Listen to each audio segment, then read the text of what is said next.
En aquest temps hem après que ningú és perfecte. És molt dura. Nosaltres som més.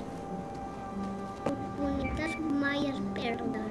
Que si tu les deixes passar, algú altre les aprofita. Que no pots sentir ranconia. Perquè les bones vibracions s'allunyen. Que és millor utilitzar bones paraules. Que no podem escollir com sentim.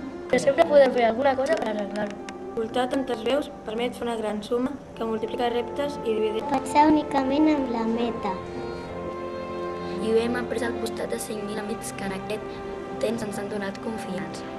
A seguir treballant en aquest projecte de xarxa i per impulsar noves propostes en l'àmbit de comunicació.